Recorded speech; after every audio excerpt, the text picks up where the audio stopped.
Okay. Wake up, wake up. Good morning. Good afternoon. Good evening. Good everything. How are you wherever you are at this very moment on the surface of the earth, around the earth, across the globe, listening to me and seeing me? Welcome to the Word Cafe live show. How are you? I will always ask that. I won't get tired of asking. It is not rhetorical now. It is so much. It means a lot to me. You know, I say it all the time because it's the truth. We're here. One of the main reasons why we're here, it's because you were there. And yes. All right. How are you? How have you been? I've been great. I've been fine. I've been amazing. I must tell you the truth. It's the safe space where we come in to lean on one another's experience to forge a positive path. What are we going to be doing today? You're seeing me with my coffee. Give me a moment. Just give me a moment. So today, I'm going to be talking about coffee. Yes. Somebody called me once a coffee addict, and I said, no, I'm not. I'm not a coffee addict. I'm a coffee enthusiast. It's about connection, not addiction. You know that scripture that says it's not good for a man to be alone? In this case, now that's mankind. So, mankind, man and woman, there's this level of connection we all desire, and when we don't see it, what is available becomes desirous, and we call it addiction. Yes. You want to go about it scientifically? Never. Addiction. It's more of connection. And that's what I want to talk about today. Coffee. Why coffee? Why do you like coffee so much? What is it with you and coffee that even your show somehow has the element of coffee in it? Well, I must tell you the truth. Just give me a minute. Yeah. Good coffee. It all stemmed from my connection, not addiction, with coffee. So I'm going to tell you, I'm going to tell you something about it. And I hope you're going to learn one or two things from it. Yes, I have to pick up my phone because I'm going to do some reading today. As usual, we are going to, how am I going to put it now? We talk, we come back, we talk, we come back. Yes. So, I've been around the city of Abuja. You know, I live in Abuja. Abuja is one of the finest cities in the world. Yes, you heard me. If you've not been to Abuja, well, try and visit. You'll be blown away when you come to the city. So what I do, my first encounter with coffee, I'm going to tell you, but there's a story I'm looking for, something I wrote recently, and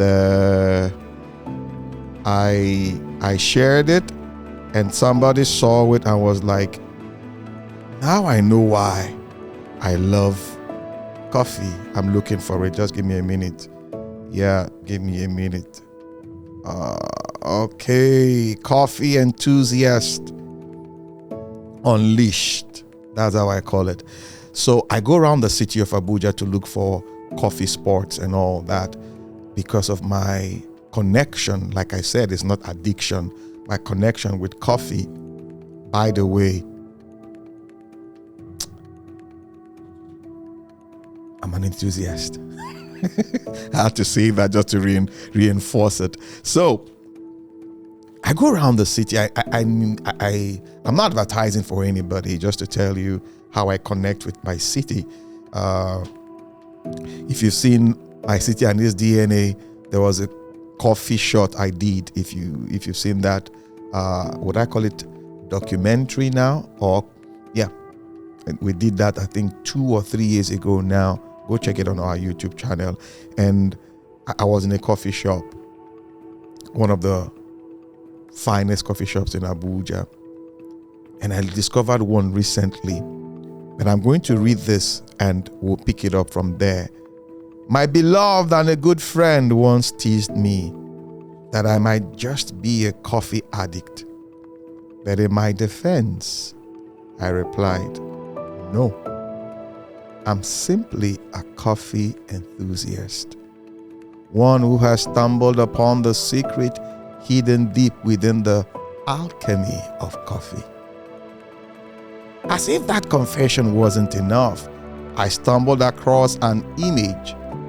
The former vice president of my beloved Nigeria, Professor Yemi Osibanjo, savoring a cup of coffee at one of my favorite spots right here in the city of Abuja. Yes, I saw that picture. I couldn't help but exclaim, even royalty shares in my delight. This place, this coffee haven, is not just a cafe. It's my sanctuary.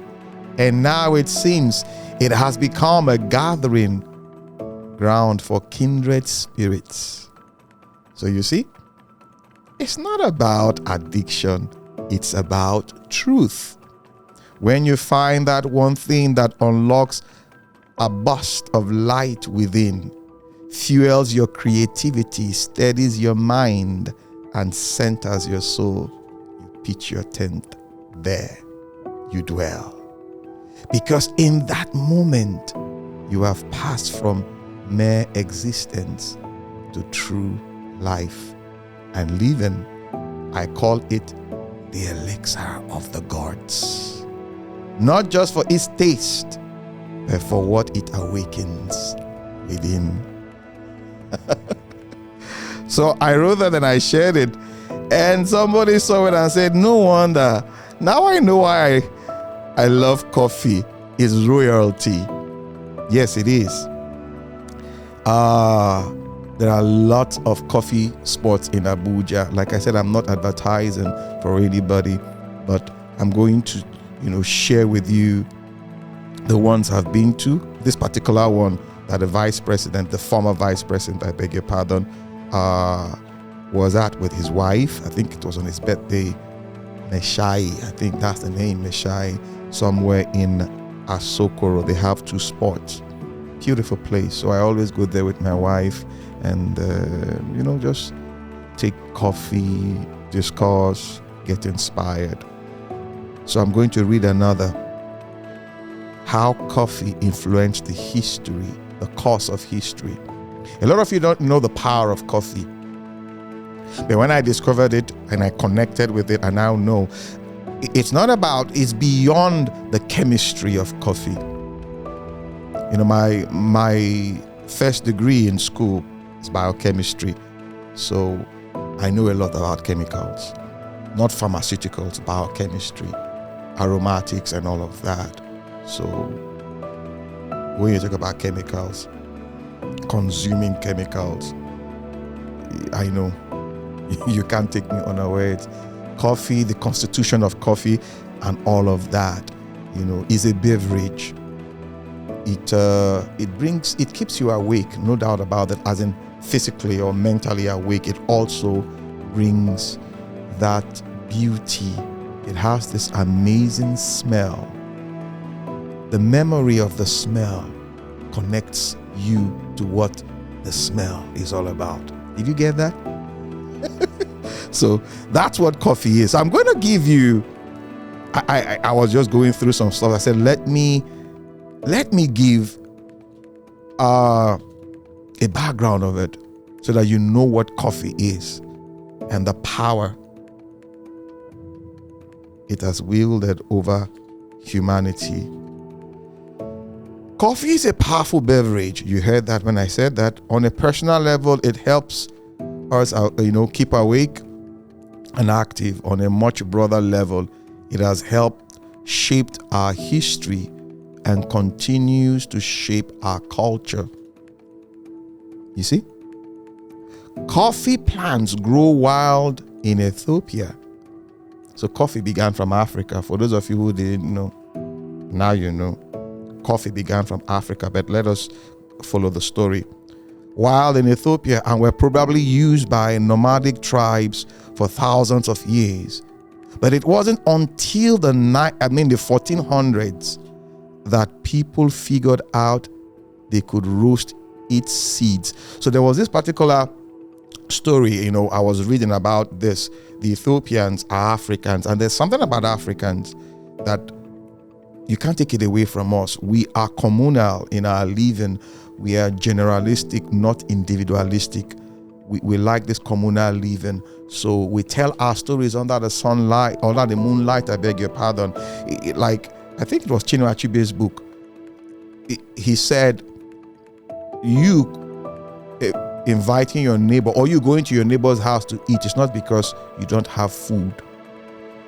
It's just that sharing spirit. It helps build bonds and all that. So the early Ethiopians, early Africans, the way they prepared the coffee beans, they sit down around the fireplace, they are talking, more of the agrarian culture. They are discussing the day's activity and roasting the coffee beans and preparing it, and everybody giving his own side to the story with a little bit of it was that exaggeration, storytelling, like folkloring, more or less, telling stories. And the coffee is being prepared, then they brew it. The smell is in the atmosphere, and it's like it creates that bond amongst them, and all of that. So follow me.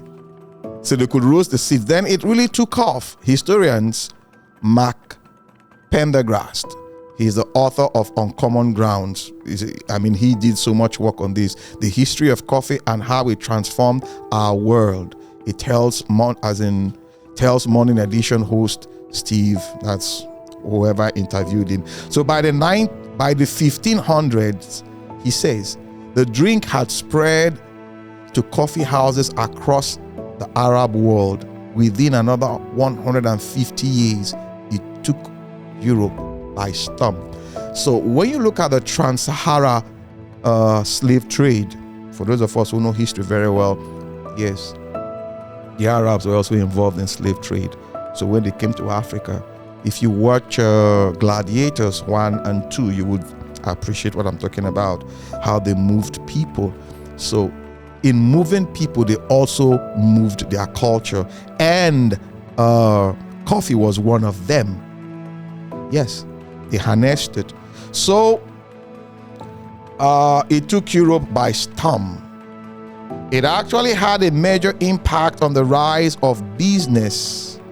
Pendergrast says, coffee houses became a spot not just to enjoy a cup, but to exchange ideas.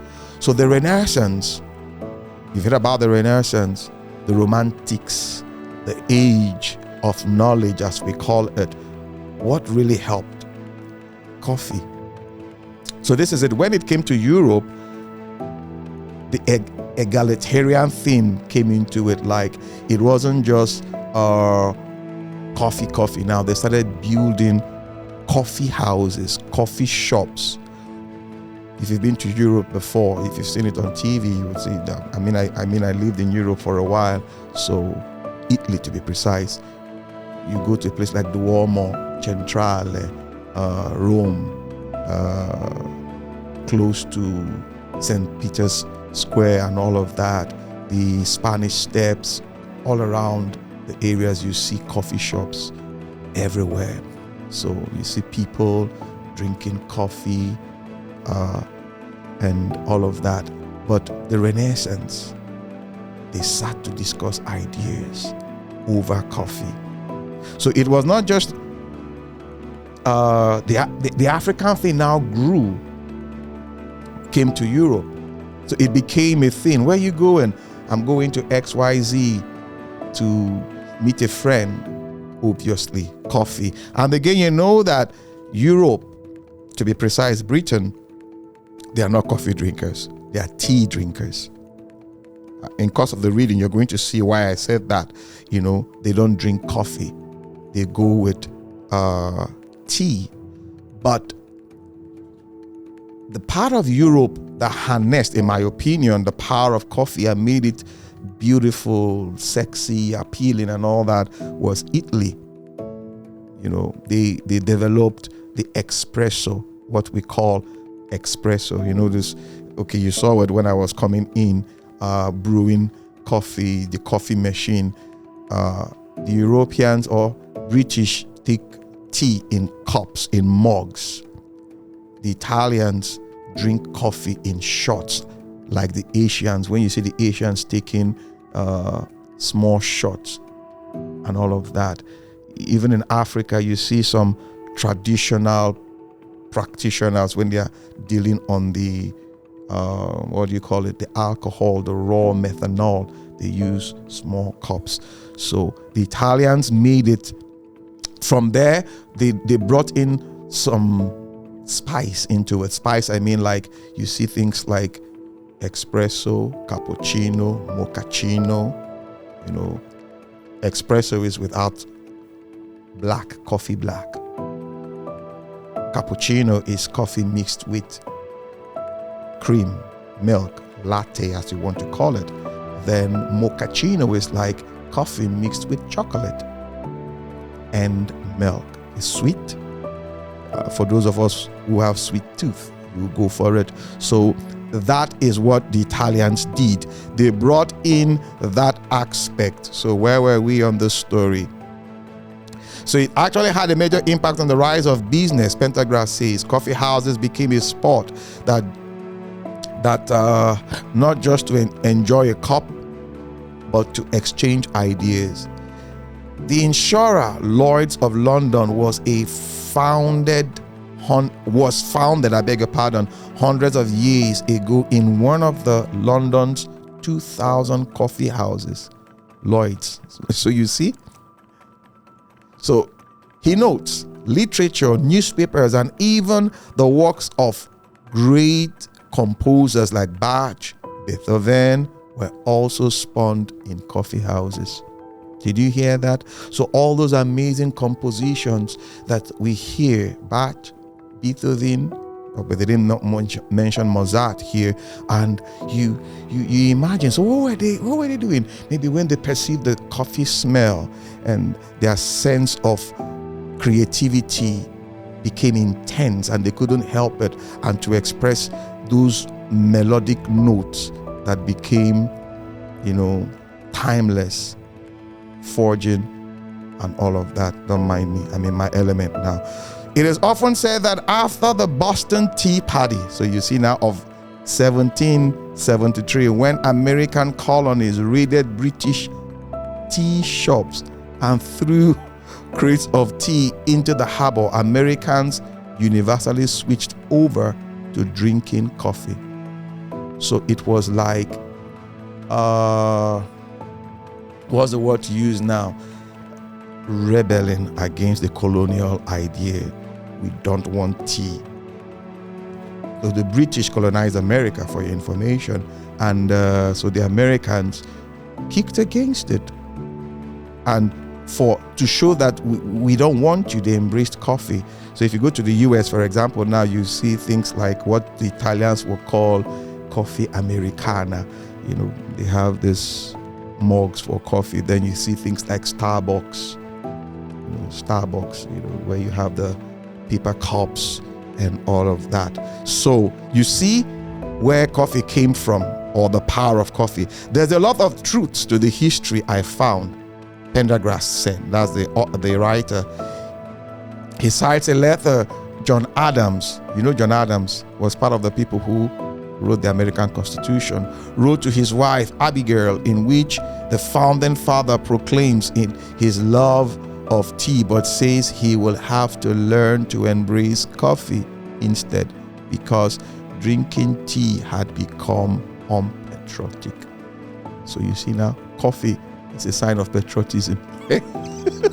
He said, believe. You heard what John Adams wrote to his wife. For all the upsides coffee has brought the modern world, it also ushered in its fair share of downsides too. Yes, Europeans carried coffee with them as they colonized various parts of the world, and this frequently meant they enslaved people in order to grow it. So the commercial nature of coffee. Yes, coffee has this potential.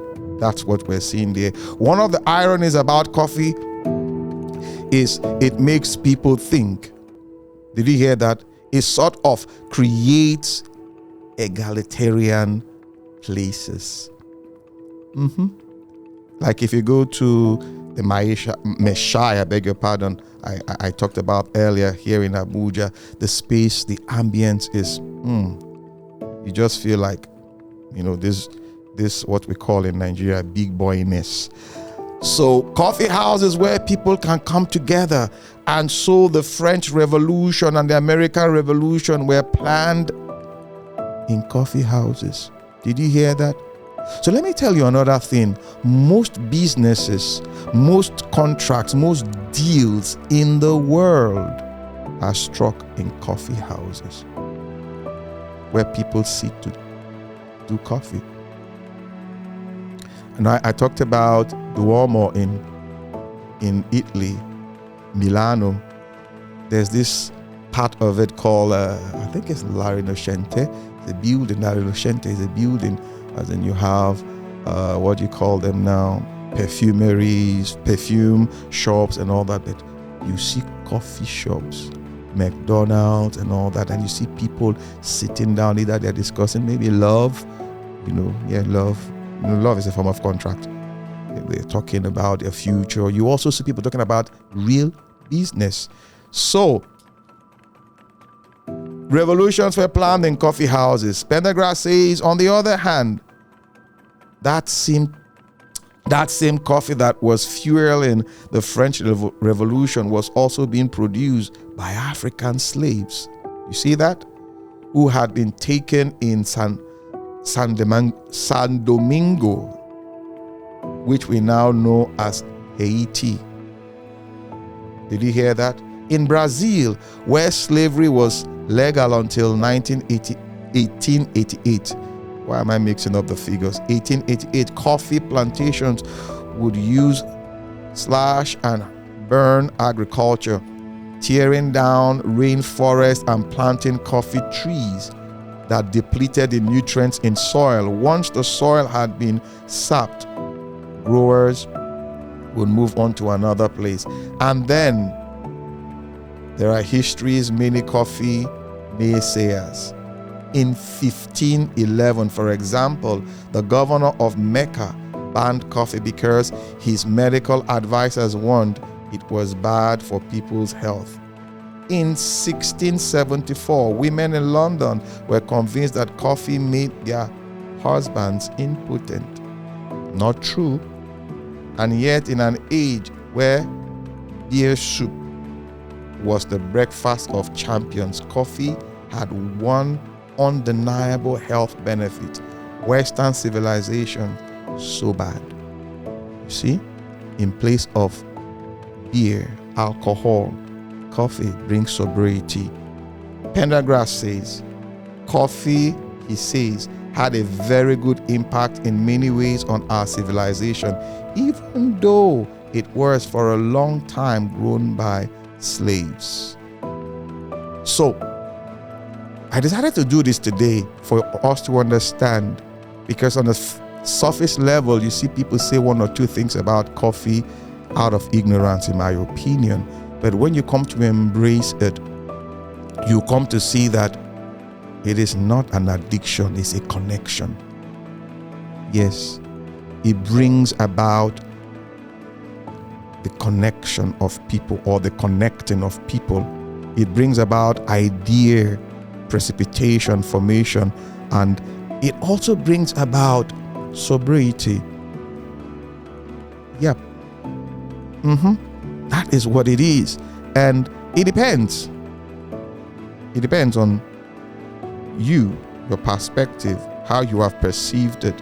But I'm only telling you my experience with coffee. It's been wonderful. Yeah, it's been amazing. It's been, it helps my creative process. It helps me relax. Like I said in my write-up, it is the elixir of the gods. A cup of coffee, it releases this burst, and I just feel to go on and all of that. So why should I embrace coffee? You just heard me. Moderation anyway. Don't get me wrong. Moderation. So I was watching this, I would call it a documentary or so, on Curiosity Channel. That's one of my favorite channels on television. When I sit and I watch, listen, and they were talking about this thing I just talked about, how coffee sparked off what we are seeing today in terms of creativity, science, and all of that. People, when they go to those houses, when they are discussing, when they are talking, when they are engaging. And I was like, okay. So you can start your own blend of coffee. Yeah, maybe if you consult me, I'll show you. So let me tell you one beautiful thing about coffee again, in the way the Italians prepare coffee. Yep. Let me go through the process with you. It will give you this sense.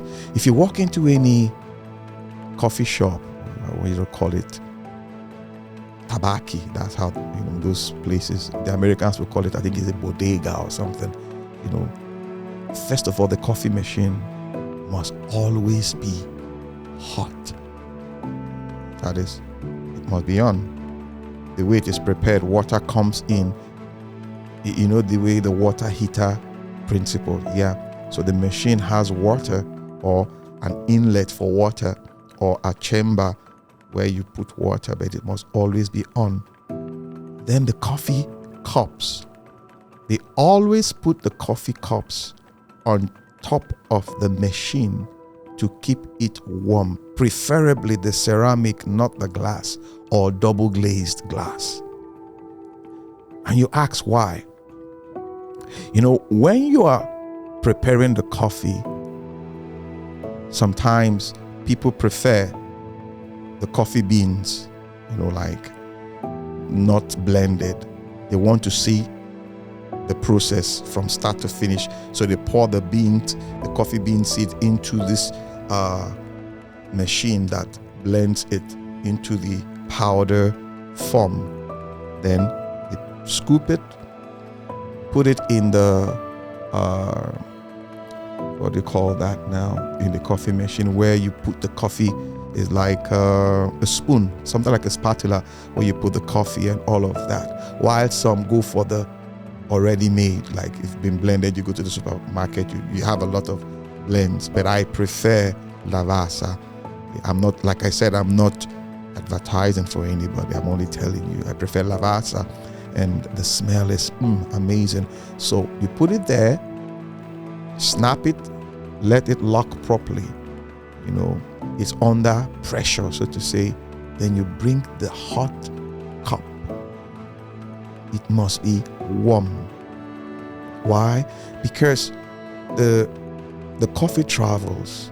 The distance between the machine and the cup, there's this pocket of air that will cause it to lose some energy, and it becomes cold in that transportation, so to say. But when it gets back into a warm cup, you know that when something is warm, the smell comes out better. Just like when you're warming a pot of soup, the whole house is filled with the smell. So those miniature atoms are released into the atmosphere, and they travel with that smell. You see? So when it comes in, if you want a little bit of sugar. You tinge it with sugar. If you don't, take it with black. But if you're a latte person, you introduce a little milk into it, and voila, it's ready. So imagine all of this. You sit together. Coffee is best enjoyed in a community. It helps, it builds. I felt like doing this. I felt like sharing. These are part of my processes anyway. It's me. This is me, Amachree Isoboye, and how I connect with coffee and how God has used coffee to help me in my creative process. Somebody will say, it's like you are addicted. No, I'm not. I am an enthusiast. Okay, guys, I hope these has inspired you as it inspires me every day. So this is what we do on the show. You know what? This is a space where we come in to lean on one another's experience to forge a positive path. All right, I have to go now. But you know that we are available on all the social media platforms. Facebook, Twitter, X. That's X, not Twitter. X. Yes, we have a YouTube channel. Have you subscribed? Go ahead. Go ahead, subscribe. Hit that notification button so that whenever new episodes like this one drops, you'll be the first to hear it. And also help us grow our channel. Push it out there. We have amazing content here. Yes, share it with your friends, with your enemies. Yes, with your enemies. You never can tell you're helping somebody. All right then, guys, you know how we say it on the show. It's always exciting coming in here, sharing this moment with you. Well, but I have to end it here. But don't worry, I'll be back yet again with another amazing episode. Till I come your way again, my name is Amachree Isoboye. Bye for now.